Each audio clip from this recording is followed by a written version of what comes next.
We're here once again for Daily Race C at Watkins Glen in the Group 3 cars. This week's alien is Nath in the M6 GT3 Sprint with a 142.545. Now there are some pretty stanky corners on this track, so we do have to be pretty careful on the power as we're hitting the apex. You usually want to gear up from the apex gear. So as we head into the first corner here, we're braking just before the 200 meter board. As we head into the pigeon cam, we can see exactly where we are braking, just at the end of where that top piece of the barrier finishes. And we want to be getting our turn in just as we go past the second Gran Turismo sign on the left, and that's second gear at 86 miles an hour. Now we are gearing up pretty quickly as we go through here, up into fifth gear at the bottom of the hill. And as we go through the S's, we can go flat out as we get up onto the straight.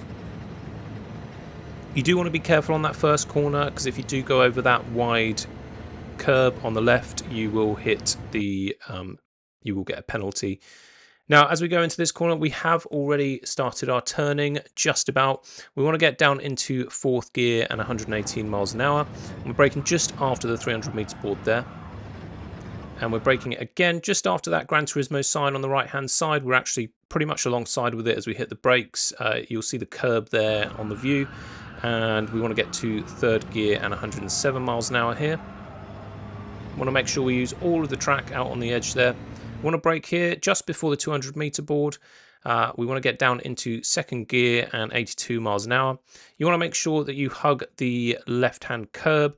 Try not to go over it too much, as again, if you put the power down whilst you've got tyres on the curb, you will probably lose the car.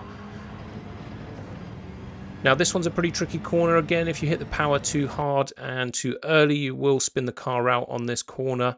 But we want to be braking at around 150 meters, somewhere between the 100 and 200 meter board. And we want to get to second gear at 72 miles an hour. And if you are enjoying these videos and getting some use out of them, please like and subscribe and comment your times. And as you can see on the telemetry on the acceleration, there's a little lift, and that happens quite a few times on the corners just to make sure that the car stays planted. Now here we want to brake just after the 200 meter board. On the pigeon cam, we can see we're probably at about 170 meters or so. And we want to get down to second gear at 75 miles an hour for this one. Again, you'll see, if you pay attention to the gears, you'll see we gear up just as we hit that apex speed of 75 miles an hour, and we get up into third gear there. Now here we want to brake just between the 200 and 100 meter boards again, and that's probably at about 130 meters, and we want to get second gear at 67, and that's quite a long trail brake. Again, on the telemetry there you can see both the braking and the acceleration after that. There's a little bit of feathering to make sure we don't lose the car. We want to lift for this corner to make sure we can get around. We're about 120 miles an hour, and then for the final corner we want to just brake just before the end of this tyre wall on the left hand side, get down to third gear, and we want to go about 103 miles an hour as we go around the corner there. Again, keeping it very close to the wall and using all of the track as we go around. Now here is the cheat sheet, so just take a screenshot of that and you can use that as a reference for the time trial. Now into the strategy, we do have to use the racing hard and racing soft tyres. You want to be starting on the racing hard so that you're not hitting traffic with your soft tyre type, but you probably want to be pitting around the 6th or 7th lap. The tyre wear is 5 times, so that's quite a hefty amount of a tyre wear, like a tyre wear multiplier on this track. So you do have to be careful. Those soft tyres are not going to last for long.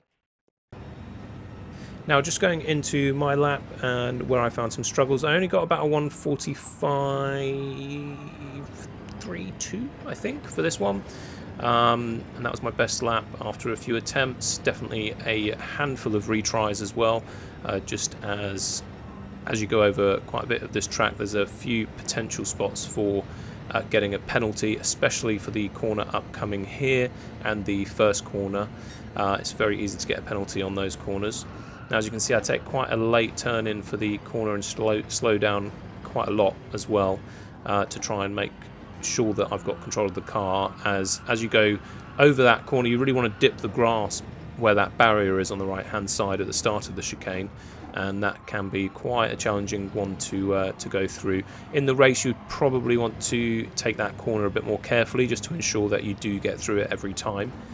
Here is where I found, again, quite challenging corner. If you put the power down too early, you do spin the tyres out and you lose control on the back end over that corner. Now, I think this one's not too challenging. It's the exit, so if you go over the curb on the exit here and have, well, if you put the power down as you go over that curb, again, you can lose time. And I wasn't getting a good trail brake through that corner either, which was a little bit frustrating. As I said, this is quite a difficult track, and I think the BMW can be quite a challenging car to control, so it might be worth choosing the Porsche here, potentially, just to have something that's a little bit easier to handle around the track, really. The BRZ is again one of the meta cars, but I always find it a little bit difficult to control the BRZ, unless you put the traction control on to sort of 1 or 2, especially if you're on controller. So anyway, thanks for watching, good luck in the races, and I'll catch you next time. Stay cute.